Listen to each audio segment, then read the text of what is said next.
चिड़ी चोंच भर ले गई, नदी न घट्यो नीर, दान दिए धन घटे नहीं, यूं कह रहे साहब कबीर। परमात्मा अपना साइन कर रहे हैं इस वाणी को बोल करके, कह रहे साहब कबीर कि दान करने से धन नहीं घटेगा, ये नियम है परमेश्वर का। और दान सुपात्र को करे। गुरु बिन माला फेरते, गुरु बिन देते दान, गुरु बिन दोनों निष्फल हैं, चाहे पूछो वेद पुराण। देते को हर देत है, जहां तहां से आण, अण देवा मांगत फिरो, फिर साहिब सुने ना कान।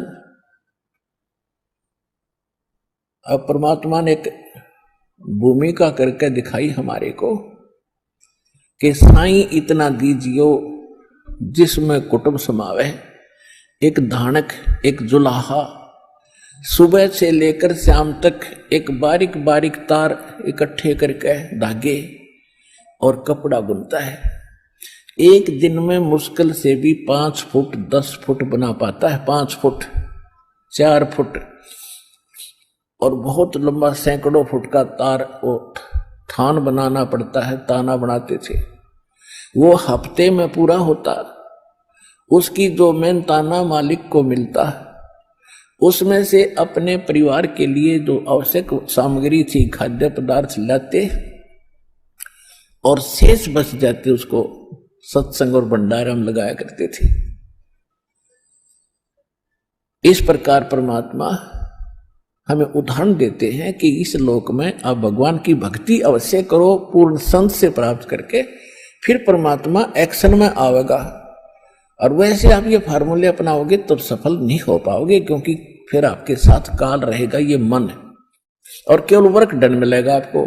यहां वर्क से भी अलग मिलेगा आपको, किस्मत से भी नारा देगा परमात्मा, क्योंकि हम परमात्मा से कुछ और मांग ही नहीं रहे, इतना ही मांगते कि हमारी भक्ति बनी रहे और हमें कोई आवश्यक वस्तु का अभाव ना हो, बस इतना सा। अब जैसे ये सोचते हैं अपने बच्चों के लिए ये बना दूं वो बना दूं। एक लाला जी था सेठ धनी, उसने अपने मुनीमों से एक दिन अपनी टोटल संपत्ति का, सारी संपत्ति का टोटल करवाया कि कितनी संपत्ति होगी। उन्होंने बताया जी इतनी होगी, मेरी कितनी पीढ़ी इससे निर्वाह कर सकती है। उन्होंने बताया कि जी आपकी 5 पीढ़ी तो बैठा खा सकती है, इतनी संपत्ति आपके पास, धन है। अरे भले आदमियों, फिर छठी क्या खाएगी? वो छठी क्या खाएगी? और कुछ विधि बताओ। तो उन्होंने कहा जी साधु संत बताते हैं, उनके सत्संग सुनने चाहिए। तो सत्संग में बताया गया कि भाई दान करे, जो धन चाहे तो दान करे, और दान से धन घना मिलता है।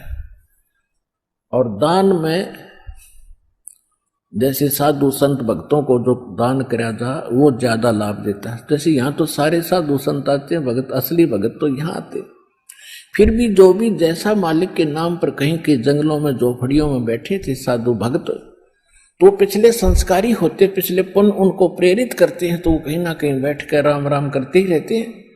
लेकिन भविष्य का चार्जर उनके पास है नहीं, पिछले पुण्य उनके पास हैं, जिस कारण से प्रेरित होकर के इतना बड़ा फैसला लिया, जंगल में बैठे या कहीं भी कोई साधना कर रहे हैं।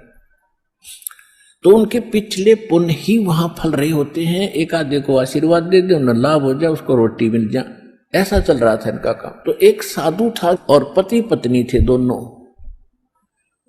वहां रहते थे। उनको मालूम था यहाँ भगत हैं। तो उस लाला जी ने क्या किया, सेठ ने सभी मुंशियों को कहा कि नौकरों को साथ लो और आसपास जितने भी साधु संत हैं सबको आटा दे आओ, किसी को जो मांगे खांड दावल चाल सब ले जाओ और दे के आओ।